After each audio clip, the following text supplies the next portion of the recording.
Hello, Genu family. Thank you for joining us today, Monday, the 10th. We are really excited to be kicking off. This is the first day of our 21 days of prayer and fasting. I hope that you have prepared yourself. You have a plan maybe for fasting. And if you're not sure of that plan, you can head on over genuchurch.com/MRFG and you can find our prayer guides, our fasting guides. If you're not sure how to do any of those things, those are a great resource to make those plans. So I'm joining you today, and like I said on Sunday mornings, what we're going to be doing on Monday mornings is I'm going to take one of the prayer models that we have in our prayer guide, and I'm going to walk us through that. I'm going to give some thoughts on it, and then I'm going to guide you through actually praying this prayer. And so today we're using one of the most important prayers to come out of the Bible, arguably maybe the most important prayer, because it's the one that Jesus gave us. It's seen in more than one gospel, and in the different and in these different gospels, those writers told us this is how Jesus wants us to pray. And so I'm going to be reading out of the book of Matthew in chapter 6. And before Jesus gives us this prayer, he actually has some other thoughts. And so I want to read just these first few thoughts. It's Matthew chapter 6, verses 5 through 8. I'm reading out of the MEV translation. And so starting here in verse 5, this is what he says. He says, "When you pray, you shall not be like the hypocrites, for they love to pray standing in the synagogues and on the street corners, that they may be seen by men. Truly I say to you, they have their reward. But you, when you pray, enter your closet, and when you have shut your door, pray to your Father who is in secret, and your Father who sees in secret will reward you openly. But when you pray, do not use vain repetitions as the heathen do, for they think that they will be heard for their much speaking.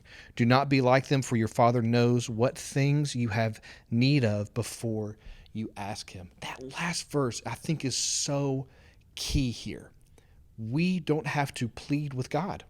Our God already sees us. He sees us and he knows us. So this isn't a prayer of petition, but more of a prayer of transformation.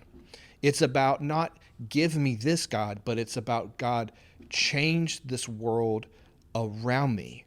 Make me be that reflection of your Son, Jesus Christ. So I'm going to read the Lord's Prayer, give us some thoughts, and I'm going to guide you through it, okay? Starting in Matthew 6, verse 9, "Therefore pray in this manner.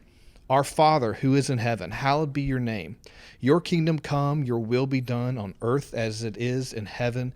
Give us this day our daily bread, and forgive us our debts as we forgive our debtors. And lead us not into temptation, but deliver us from evil. For yours is the kingdom and the power and the glory forever and ever. Amen." So you'll see this in this prayer guide, but I want to just give you a couple of thoughts. This prayer is so jam-packed and rich. And my encouragement to you is for you to, every morning, pray this prayer. And if you're a journaler like myself, go ahead and journal some thoughts. Those are some key ways for you to connect maybe and see what God is trying to do within your own life. You know, from the very beginning, Jesus is trying to connect us relationally to God, our Father who art in heaven. Our Father, that's a relational idea, not our deity. No, our Father. It's that relationship. Then we go in and say, "Hallowed be your name." We're calling God holy. You are holy. This is a moment, this is an act of worship. Our worship is declaring the reality and the truth of God. And then we are declaring God's agenda. Your kingdom come. God, not my agenda, your agenda. Then we're declaring a dependency on God. Give us this day our daily bread.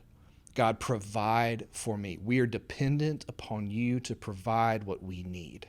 Then it is forgive and be forgiven. So forgive us our debts as we forgive our debtors. Forgive us our debts as we forgive our debtors. It's not just forgive my sins. No. It's forgive my sins, but let me be and let me act as you and forgive others. Not in the same power as God, but through the act of transformational forgiveness.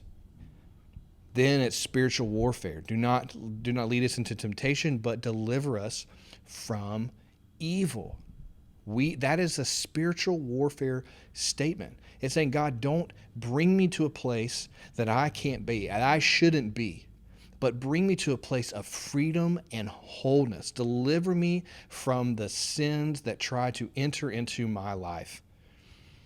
And then lastly, it's putting our faith in God's ability to do everything we just asked. For yours is the kingdom, the power, and the authority. So now here is how I want to wrap up today. I'm going to read this again, wherever you are. Maybe you're on your way to work. Maybe you're already at work. Maybe you're at your home, wherever it is. If you have a chance to be able to close your eyes and listen to this, do that. If not, I totally understand, but try to find some way to connect and hear what God is trying to say to you through this passage. Okay, here it goes. Matthew 6, verse 9. Therefore, pray in this manner. Our Father who is in heaven, hallowed be your name. Your kingdom come, your will be done, on earth as it is in heaven. Give us this day our daily bread, and forgive us our debts as we forgive our debtors. Lead us not into temptation, but deliver us from evil. For yours is the kingdom and the power and the glory forever. Amen.